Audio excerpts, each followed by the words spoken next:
Firstly, I'm just going to warmly welcome everybody for another Talk to SWU webinar where you're going to get to ask your questions live to Paddy and Lise, who are our trade union officials for SWU. They work in the A&R team for BASWA.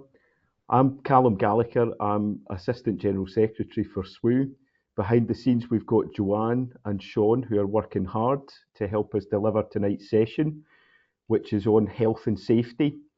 So very important for social workers. We work under tremendous amounts of pressure, helping other people with complex situations, often highly emotional, prolonged exposure to stress, sometimes is compounded by our own personal experiences and how we're treated at work and supported to deal with that or not supported.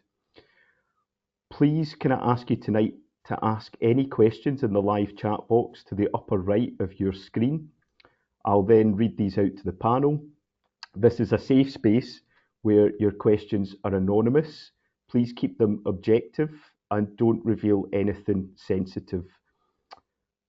The event is being recorded tonight and this will be available for you to watch and share soon. The advice offered during this evening's session is current as of today's date, which is the 18th of March 2025. SWU, the Social Workers Union, are the professional trade union for social workers.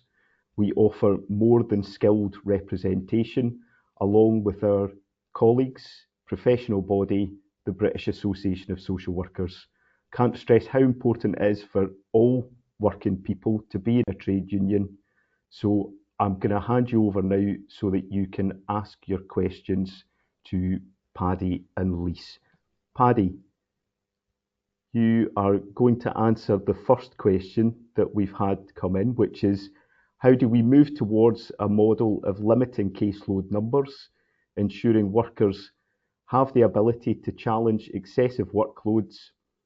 At present, it's on practitioners to individually fight for this. Team managers don't have the ability to remove pressure, and senior leadership don't see the harm that's caused.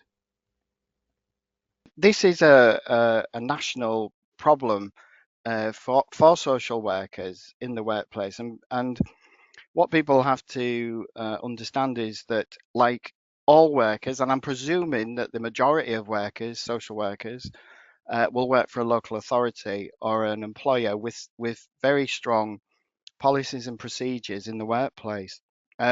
So this question of limiting caseloads, and the question is about how do we fight for this and get team managers to understand the pressure. This has to be inevitably dealt with through health and safety. Now, all employers, and I'm talking about local authorities and some private employers with very strong policies and procedures, they would the way to deal with that is strictly through health and safety. Well, not strictly, I mean supervision and things like that also, but health and safety through organising in the workplace. Now, most unions would be linked into a health and safety representative. The vision for SWU, I guess, hopefully, would be to recruit some of our own health and safety representatives through recognition in workplaces and lobby the employers to deal with these issues under health and safety. And I'd say health and safety for the reason is that a lot of the cases are risky. A lot of social workers are overburdened with cases. And in the same way as some other other employees in the workplace, like say some council employees who are working in refuge, they wouldn't expect people to work in refuge and wear plimsolls. They would have PPE. I see it in the same way. It's with social workers that expecting social workers to carry heavy caseloads needs to be dealt with through health and safety, and that needs lobbying from within the employer through their staff side union setup, and through their policies and procedures. Things like workplace surveys can pick that out, but you would need somebody to organise to sort that out. But that's how I would approach that as a union representative in that workplace. Thank you. Thank you, Paddy. Very detailed. Lise, I've got a question for you. I have a disability and I've had reasonable adjustments in place for some time. I don't have to do visits to flats or places that have poor access. I've now got a new manager who has changed this. What are my rights? If you have a disability, the definition of a disability is that it has to be a condition that you've had that has gone on for at least a year, and has to affect both your personal and professional life. That's the definition under the Equalities Act. If you have a disability, my recommendation is that you have a reasonable adjustment passport. Now, on our website, if you are a member of SWU, you have access to guidance sheets. And in those guidance sheets, it's in the SWU section of the website, you'll find a reasonable adjustment passport. It's best to have a passport because then that's a written document that is signed by management that goes from manager to manager to manager. Now, in this particular case, I'm going to assume that you didn't have a reasonable adjustment passport. If your manager is overlooking what was considered a reasonable adjustment at the time, they would have to demonstrate that that was no longer reasonable.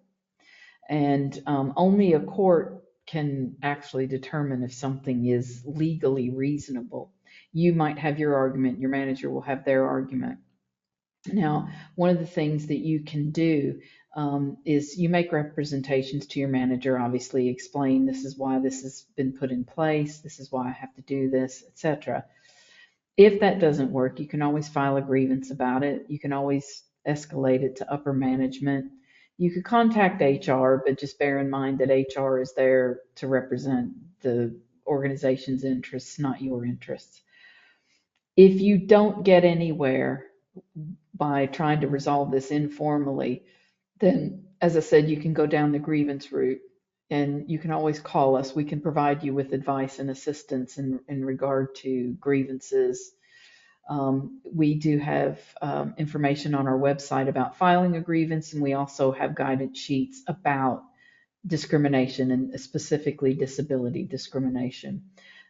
So in terms of your rights, you have a right to be on an equal playing field with your colleagues. The onus is on your employer to come up with the reasonable adjustments, not you. And if the reasonable adjustment does inconvenience your colleagues, then your employer has a legal obligation and a duty to you to still put that reasonable adjustment in place. So, for instance, if you are working in a factory and you make 10 widgets, and your colleagues make 12 widgets, and they have to make up the shortfall because the reasonable adjustment helps you to be on an equal playing field with them, then that's what the employer has to do. So in this case, if it means that your colleagues have to attend places where you'd have to go upstairs, or where you couldn't, adequately access that facility, then that's what has to happen. And your employer can't use that as an excuse to not provide that reasonable adjustment.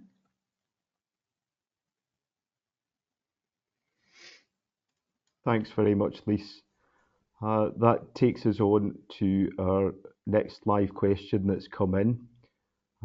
Paddy, if you find the combination of stress at home, work, and disability is interconnected and it's negatively impacting on your ability to perform at work, what process do you need to follow if during supervision this hasn't been recognised? For example, how do you get a stress risk assessment not completed by your line manager who isn't acknowledging the stress that you're under? Thank you for that question. It's an interesting one. It kind of falls into a few areas really. Well, ultimately, your manager needs to listen to you in supervision, and obviously, it's easier said than done. And there needs to be some actions from that. They are the best people to take that forward, but it doesn't always happen.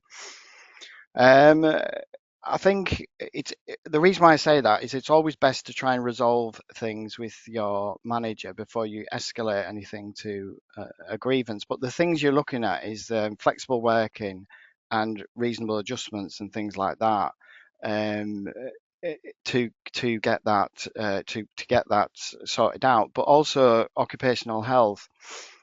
The employer generally allows, well, I'm saying this, I'm not sure if it's the same for all employers, and I'm focusing on local authorities and some private employers where they allow you to refer yourself to occupational health, but that's been curtailed as of late because of the cost. So they expect you to take that referral from your manager. But of course, in supervision, if it's not happening because the manager's not, it's not being recognised, which is, it's really the question that I'm getting, is probably somebody who's trying to raise that, and maybe, I hate to say it, but maybe they're being fobbed off or something. So you have to kind of lay out some timescales with the manager and hold them to account in supervision, and then maybe progress that to a grievance.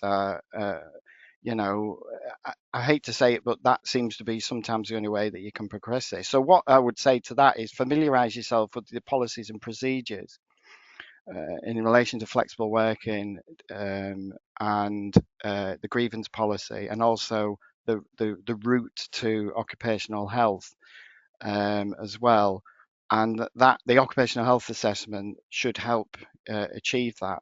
But of course, if the manager is the one who needs to make that referral, then I guess it's probably you're going to end up having to pursue some kind of grievance or hold them to account in supervision, to get them to acknowledge that action going forward. It's always a difficult one, but yeah, okay.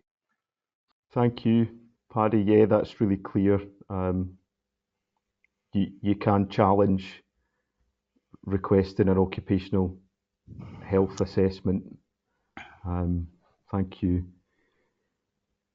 Lise, question for you.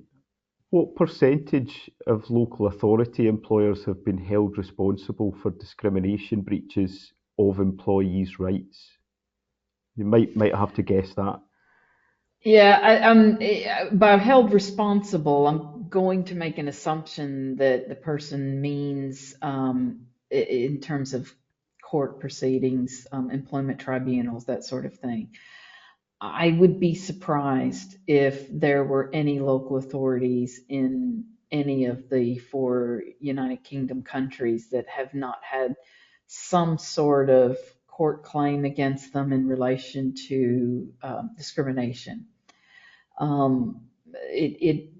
We see it all the time. I've not come across any local authorities where I think,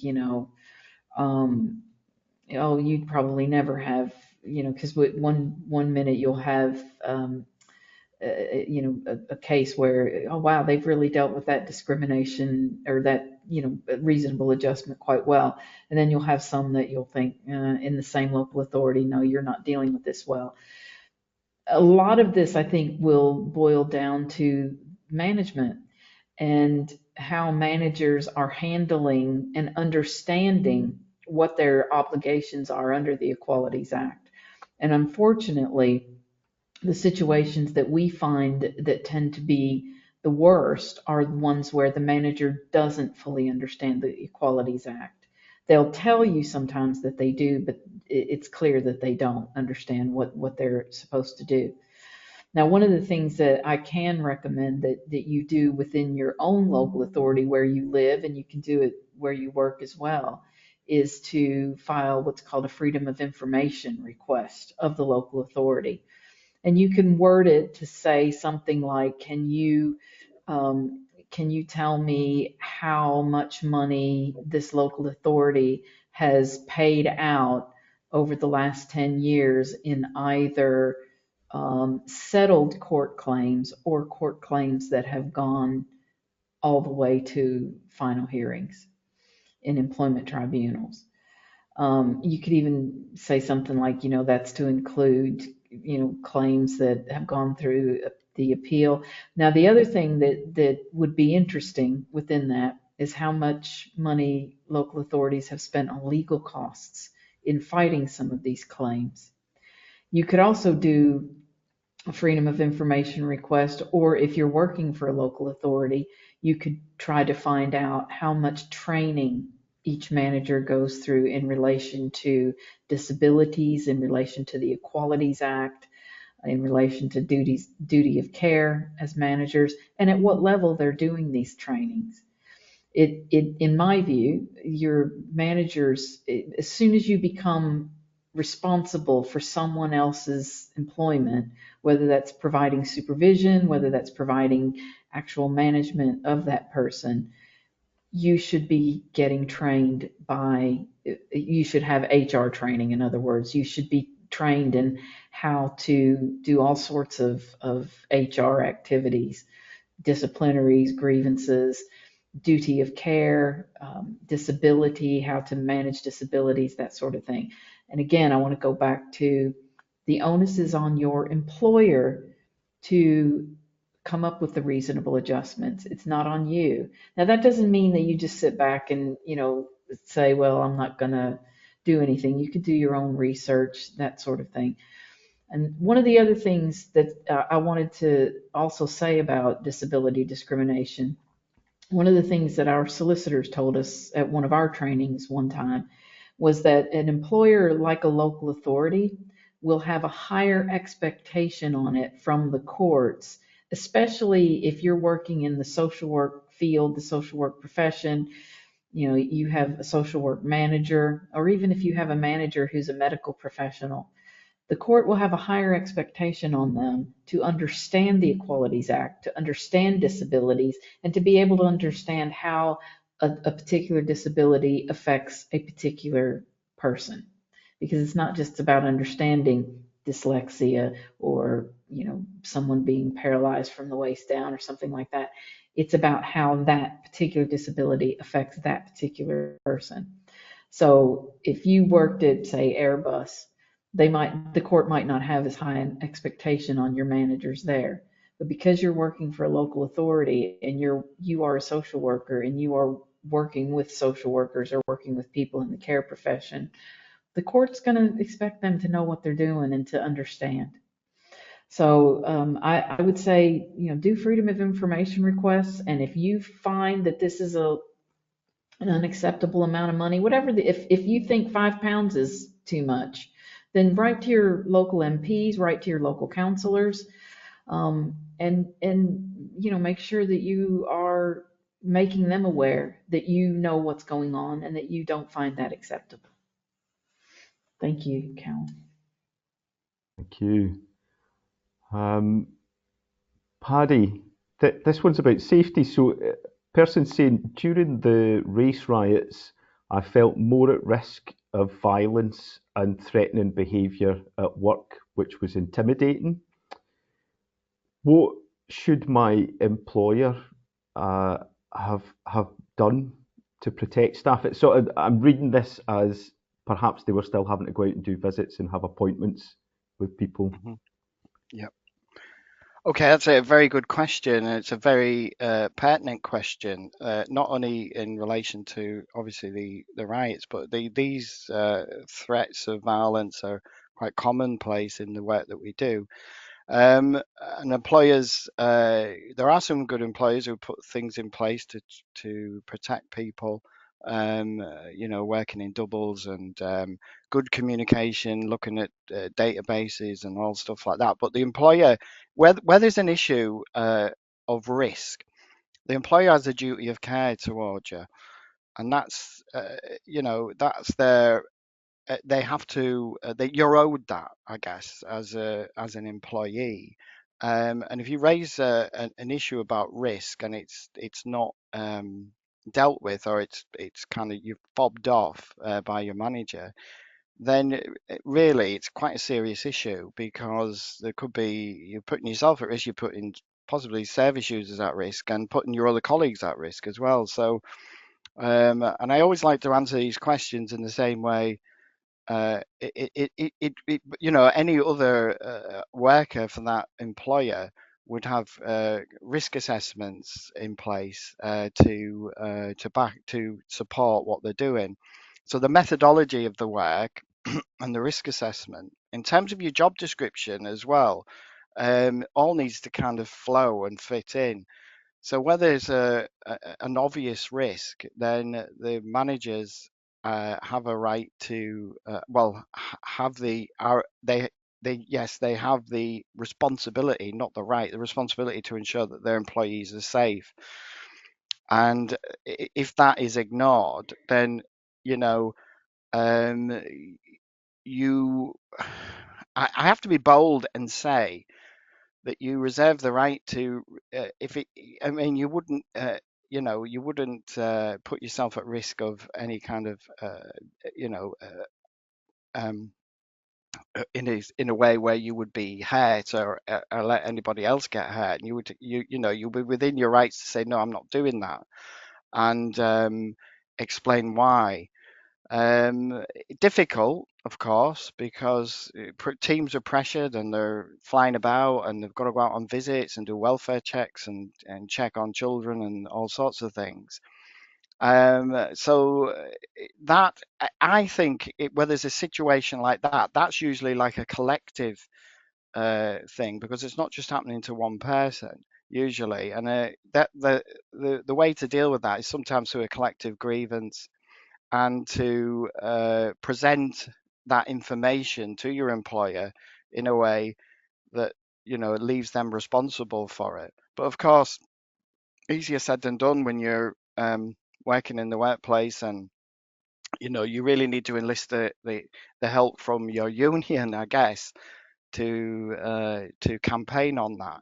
But it is a very serious issue, and it's something that I know we talk quite a lot about here in Basel and SWU about these risks that are constantly prevalent in the world of social workers. I mean, especially very frontline social workers who, constantly going out to visit people who they've threatened to possibly headbutt them and things like that. So the general rule of managing risk is to seriously make that issue heard in your workplace, and then take steps to deal with it through the policies and procedures of grievances and things like that. I mean, really, we did talk about health and safety before, and this all fits in to possible even referral to the health and safety executive if that was if things were that bad. I mean, that's a little bit way off, from without knowing the full information. But it is. I mean, yeah, that's what I would be suggesting anybody to do.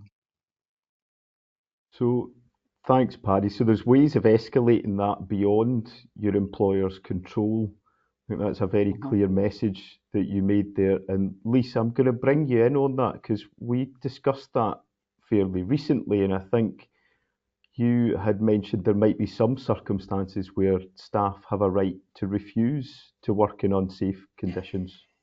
Yeah, according to the health and safety executive, and you can go to their website and get information about it. Employees do have a right to walk off of a job where they are in unsafe circumstances. And I always try to liken this back to employers that people think, oh yeah, I can see why they would do that, because you have the same rights as them. So, for instance, the person working at Airbus, if you are in an area where they've just poured chemicals into a tank, and that tank is about ready to leak, deadly acids, then you have a right to walk off of that work site until that situation is resolved by the employer. And you have a right to do that without consequences from the employer. So as a social worker, I think sometimes sometimes social workers tend to think of themselves as well, I have to do this because I'm working with the public, or I have to do this because that's just what we do. And you don't have to think that way. You have a right to be safe. You have to have a right to be in a safe environment. If you're working in a building where there is rioting going on around you, and you know that rioting is in relation to, certain races or certain nationalities, or, as the, recent riots, the people trying to burn down buildings where human beings were inside of them, you have a right to say to your employer, I'm going home until this situation is resolved. Now, that may not be a situation your employer can resolve, but your employer can't say to you, no, you have to stay. And if you do have problems with that, then obviously you can call us, and we can help you sort that out. I would also say that if talking about escalating things outside of the employer, there are also things you can do, like contacting CQC, contacting Ofsted, contacting the regulator of the person who is maybe doing things to you that you feel aren't safe. There are also things like contacting the police. Your employer is always your first port of call, but no employer can tell you not to take things outside of their remit if you feel that you need to do that. And in fact, if you are a registered social worker, then you have an obligation to take things outside of your employer if you feel that becomes necessary. Okay, thank you for that, Lisa. I'm going to stick with you. I've got one for you. It's how can you deal with sidelining at a workplace? So by sidelining, I'm going to define that as someone being ignored by their colleagues, someone being set to the side, not being invited to lunches, people getting up and maybe walking out of a room if when you're in there, not allowing you to have an opinion about things, not allowing you to speak up at meetings, that sort of thing. So that's what I'm assuming is meant here by sidelining. I will also use the word bullying, because sidelining is bullying, full stop. It's unacceptable, it's unprofessional, and in some cases, it could lead the employer to have to pay out money to the person who is being bullied.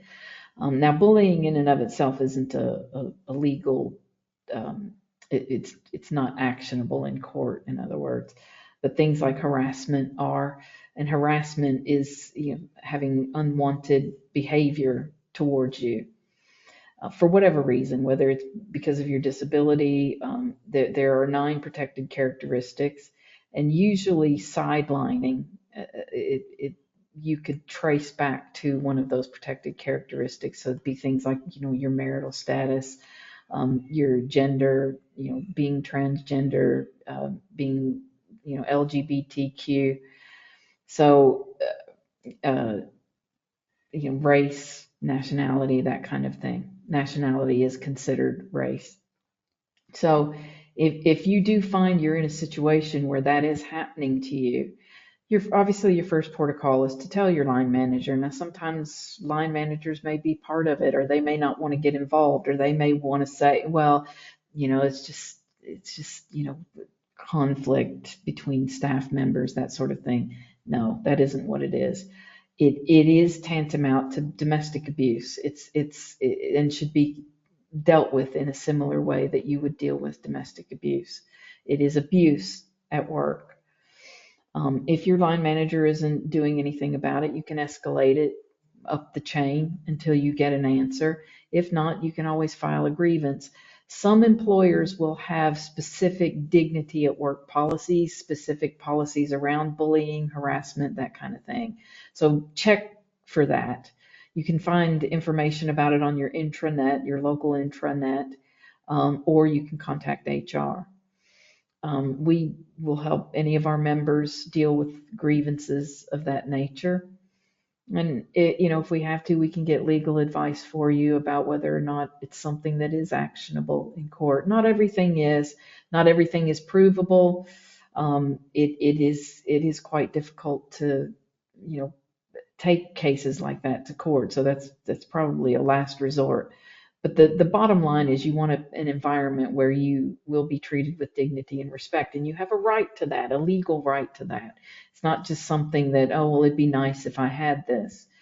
I think the other thing that I want to emphasize here, and it kind of was, raised a little bit today in a meeting that we were having, is that sometimes people wait in order to try to address this. They think, well, maybe it'll stop, maybe it'll go away, maybe they'll stop doing it.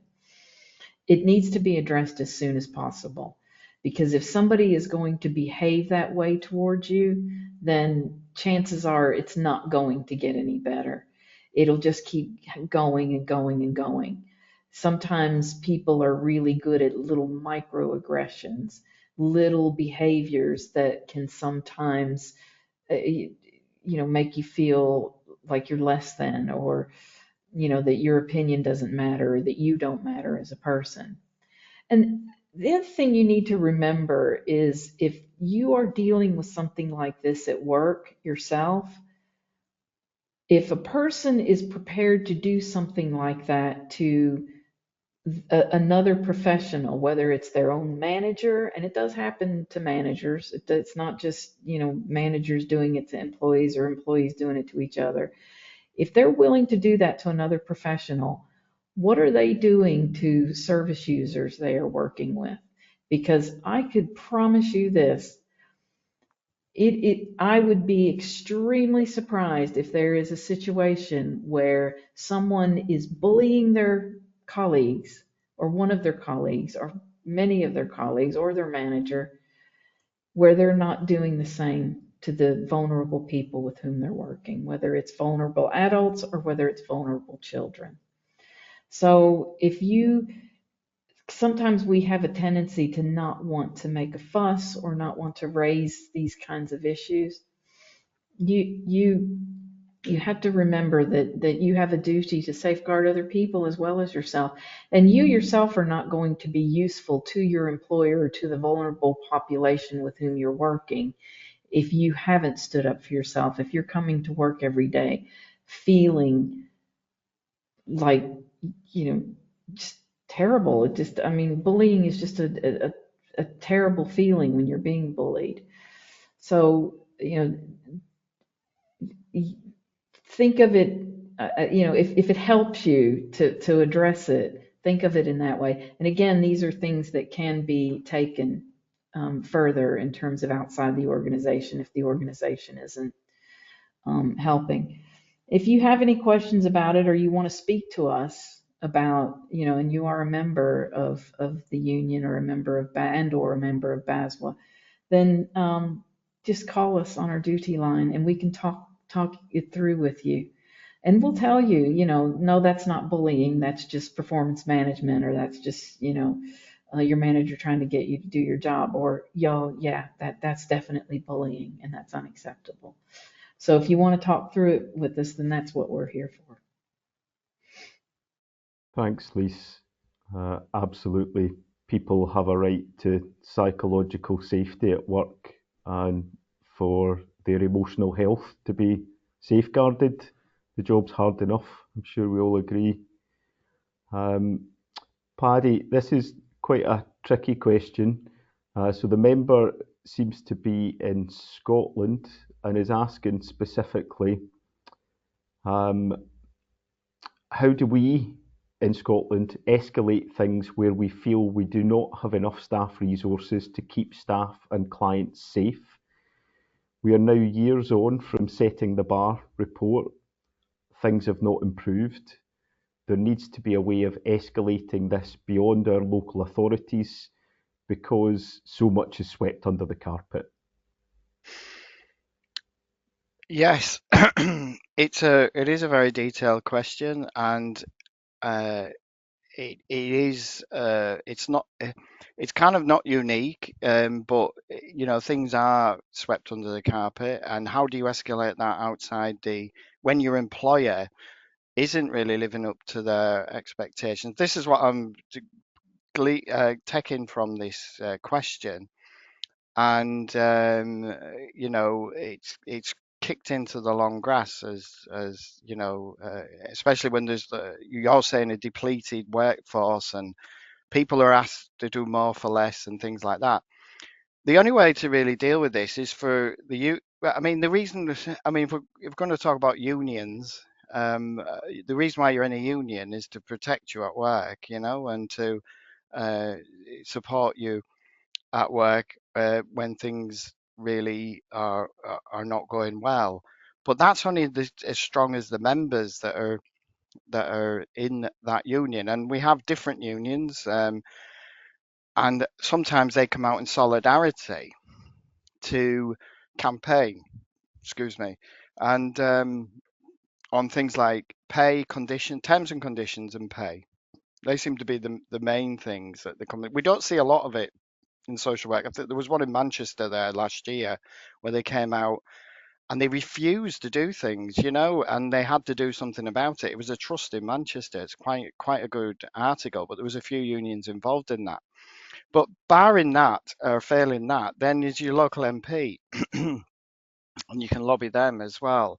But that stuff that you're talking about here in terms of, and I think I'm getting this right, and correct me if I'm wrong, where basically the employers pretty much binned it off, and they're saying, well, then we're not, just get on with it type attitude, and nothing's going anywhere. It's kind of a broken system, because the whole thing about what you got to remember is your contract with your employer is it's on trust and confidence, and if that trust and confidence goes, then there's not really much left. And in these situations, the trust and confidence does go, and getting that back or just putting up with it is your options, isn't it? And getting it back is comes down to campaigning.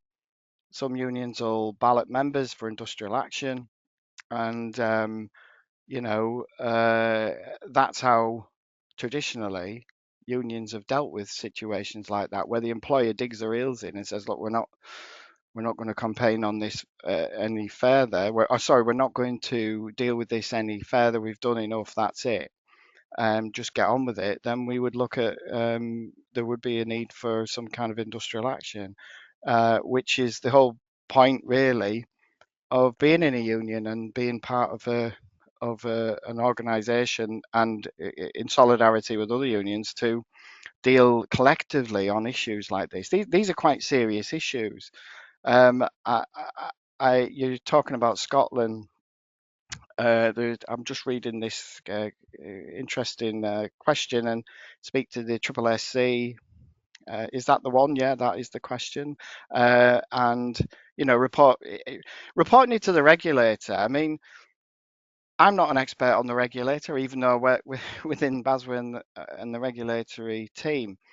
But my understanding their sole concern is really risk to the public, through obviously people that are registrants.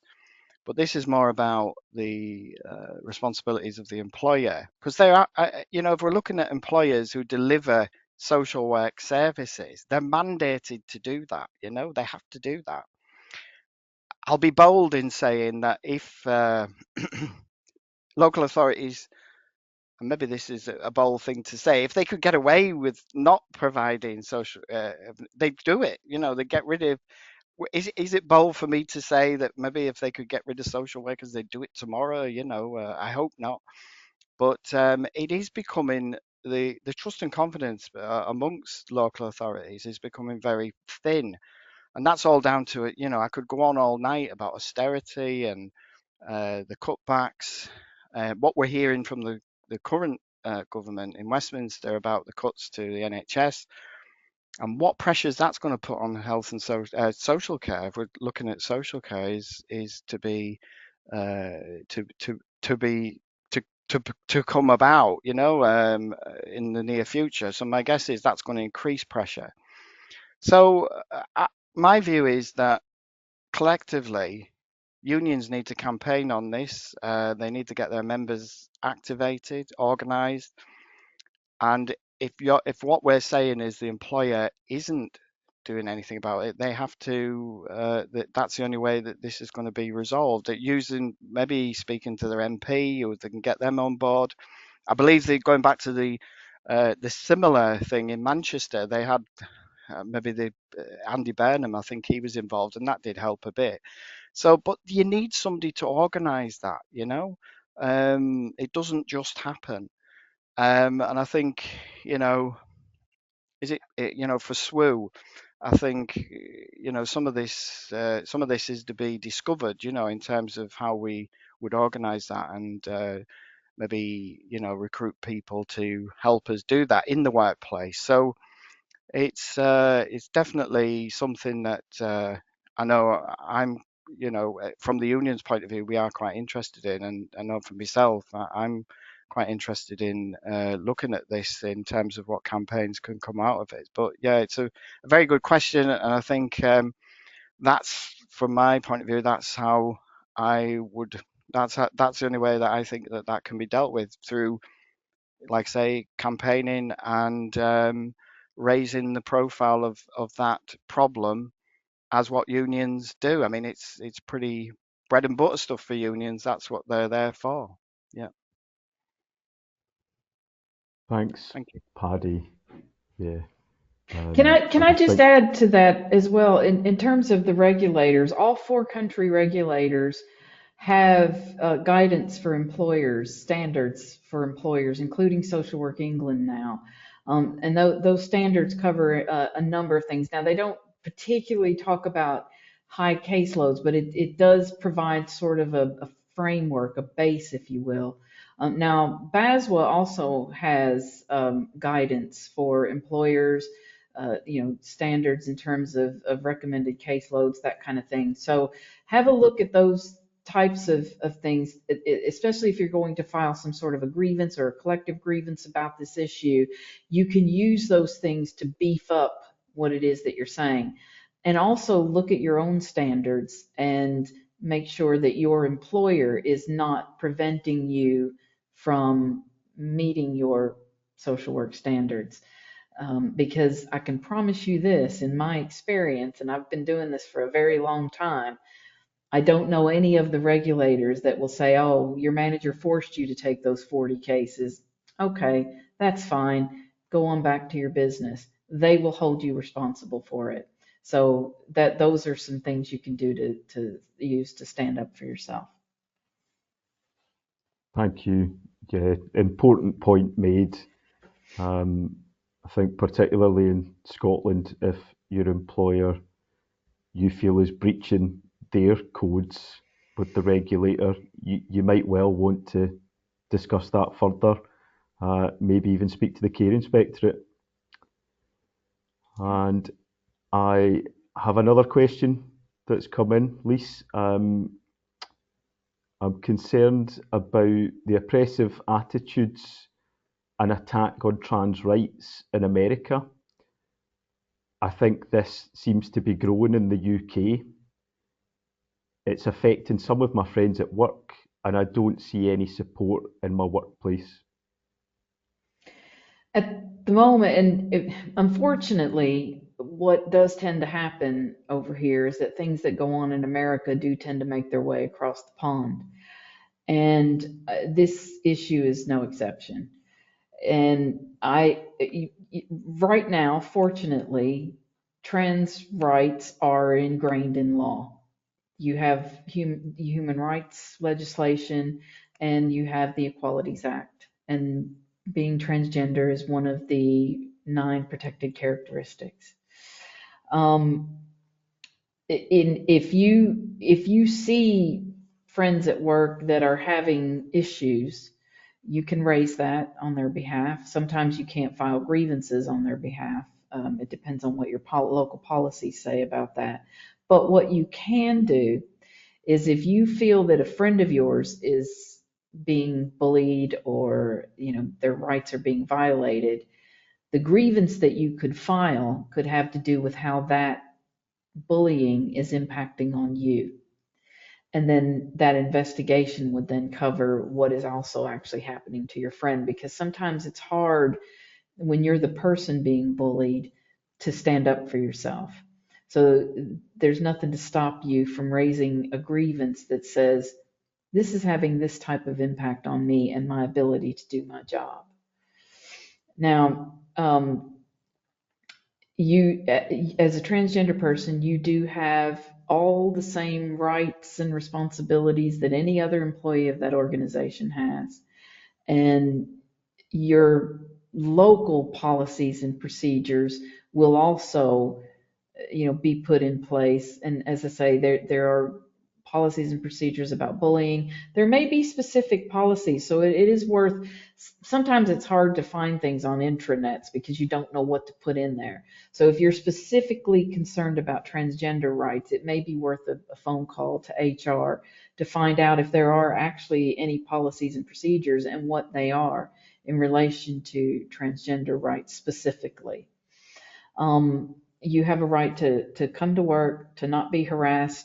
You have a right to be called your preferred, whether that's he, she, that I think some people like to be called they, whatever your preferred pronouns are, you have a right to be called that. You have a right to be called by the name that you have chosen. And for someone to misgender you is bullying, and it is a violation of your rights, and it could cost your organization money. Again, if you decided to take that matter to court, now you wouldn't be able to take something to court on behalf of your friend, even, well, there may be instances where you could take it to court if it has, a negative impact on you as well. But, that's, probably a bit, I wouldn't, go there. But we have, again, we have guidance sheets, and Sean has very helpfully put the link to our guidance sheets, and about discrimination, about filing grievances. And again, I would say the other thing that you could do to help protect your friend is, whoever is doing whatever it is that they're doing, if they are a registered professional, whether that's a social worker, a nurse, a doctor, 'cause I know social workers work with all sorts of professions. If they are a registered professional, you can always contact the regulator and report that to the regulator. I would say, come up with have a chronology, start writing things down, write down who the witnesses are, write down times of day things happen, keep anything that's been, happening in writing. Now, one of the things that we are getting a lot of lately, I'm not sure why, things seem to kind of go in phases. But one of the things that has come up quite a few times here at A&R recently are WhatsApp groups, social media. So sometimes people are getting bullied on social media. Sometimes they're getting bullied through WhatsApp groups. My advice on that is to lock down all your social media. Do not make it public. Stay out of WhatsApp groups. If you are in a WhatsApp group that your employer requires you to be in, then your communication in there needs to follow your employer's communication policy, and you need to follow what your guidance, your standards of conduct say from whichever regulator regulates you. If you're regulated by two different regulators, then you need to follow what both of those regulators say about any kind of correspondence like that. I hope I've answered that question. I don't know if Patty has anything else he wants to say about that, or but it's an important question. It is something that we are seeing a lot in the news right now, and I know there are some pending cases in relation to people who are transgender, whose rights may be violated for various reasons and in various ways. But you, like I say, you have a right to come to work, be treated with dignity and respect, and that includes by your client base. So if you feel that your client base is treating you with less than the dignity that you should be treated, then your employer still has a duty of care to you in relation to that. So it does need to be reported.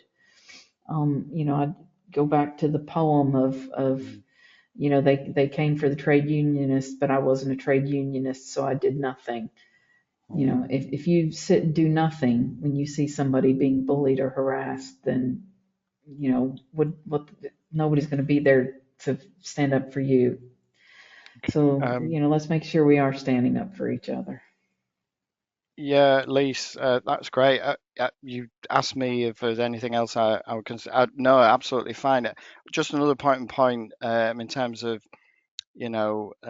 policies at work and being treated with respect.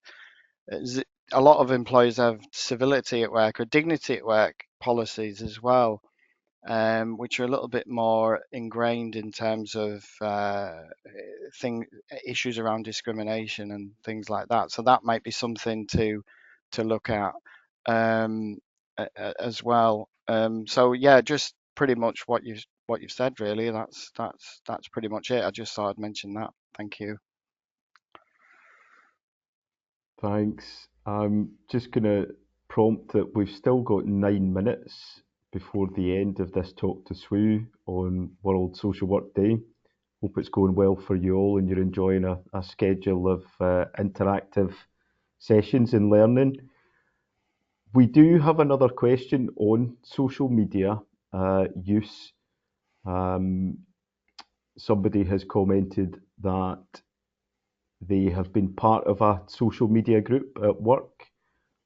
Some of the language that's been used in there they feel is unkind to others. They say that they have not commented on anything. They've not gone along with anything in their views. However, recently received a letter saying that they are going to be investigated because somebody's complained about it. Paddy? Yeah, it's a very interesting situation. So social media, of course, we didn't have this years ago. We didn't have any social media, so you could be sat in a pub somewhere and complaining about everybody at work, and it never went anywhere. But now, when you put stuff on social media, it's there forever, and it's there for a lot of people to see. I've dealt with a few cases many years ago when this first started, because people weren't very au fait with it, and if they can make if people are upset about something and they can make an inference that that is related to somebody or something at work, then pretty much an investigation can suggest on probability that that you've brought the organization into some kind of disrepute. So I think it's important, as I think Lisa had mentioned, social policy as social media in the last WhatsApp groups, which is similar, the same sort of thing. What you say on there can be used can be used in terms of proving that that you've been disrespectful or something about work, and that can link into your contract, and you can be in breach of your contract and all sorts of things. And oppressive language and things like that is another thing that you have to be careful of. I mean, I know a lot of social workers through my career are involved in a lot of WhatsApp group, even employers WhatsApp groups. And I think it's fair to say that sometimes you can be pulled around on them too. So you have to be really clear about the policy that you're working to. I work as an AMP, and we use WhatsApp to communicate with other AMPs, and we'll do handovers sometimes. I know that's crazy, isn't it? But at 3 o'clock in the morning, or when you're going off shift, or maybe later than that, you just want to give somebody a quick handover and say, well, look, I've put a note on the system, blah blah blah. And you might say there might be a little bit of humor on there sometimes, but you've got to be really careful what you say. And it sounds like from this thing that somebody's complained, obviously, and they're doing an investigation, and they're within their rights to do that. The thing is, as well, working as a social worker, you're working in the public interest, and it can link into all sorts of things, your registration with Social Work England. Look, I'm not trying to alarm anybody here. Obviously, whoever's put this on is saying that am I under investigation? I would say it's pointless worrying about it. Just let the investigation continue and see what comes out of that. And it sounds like he said whoever has put it on, they did not comment, and that's really good, because I think it's when you comment on stuff, that's you're more involved, aren't you? So I think you've got to be so careful. In fact, I know some people that will not get involved. They won't even get involved in Facebook and things like that. And if they do, they call themselves something else, and they don't mix their personal life with their work life, things like that, just to avoid any complication. But you've got to read the policy within your workplace and understand it to the letter. But even if you do that, you've got to be so careful what you say. I mean, but I think it's just it's an occupational hazard being on social media and being a social worker. You're running the risk of bringing yourself into some kind of problem if other people say things and you're on that thread, and I can see why the person might be worried, but they have to allow that investigation to take shape. And all I'd say is, whatever comes out of that, just understand that and deal with that at the time. Cross that bridge when you come to it. So I don't know if I answered that correctly, but yeah, that's the best thing I can advise on that. And of course, speak to your union officer, or speak to your union. That's what they're there for. If anything comes of it, and something might come of it, and nothing might come of it. So I hope that's good enough, dear. That's Thank really you. helpful. Thanks, Paddy. And we've got a few minutes left. So, Lisa, I'm going to finish on this last question for you. Somebody's saying they work as an agency worker and feel that they are often given the most complex and challenging of cases, especially when they join a new team, and that there's a higher expectation that they do more and they take greater risks. They haven't felt they've accessed the same level of support as permanent staff. What are their rights? What can they do? This is a really good question. And we get questions a lot about agency social workers. Um, and we actually have a guide sheet, just to let everybody know, specifically about agency social work. And we also have a member of our team who is specifically works with independent social workers and knows probably a bit more about agency social work as a result. They're not the same thing, but they're kind of closely linked. As an agency social worker, you have all the same rights as your colleagues in terms of the right to the staff room. You have a right to some sort of an induction. You do have a right to training and support. Now they're not obliged to put you through like PQ. I don't know if they still do this, but the PQ1, PQ2, you don't have a right to that necessarily. But if it's training that the staff have, so training in GDPR, training in child protection, training in safeguarding, you do have a right to all of that training and support. You have a right to peer support. You have a right to supervision. And if you are registered, I know in England, I'm not sure about Wales, Scotland, and Northern Ireland. I'd have to check.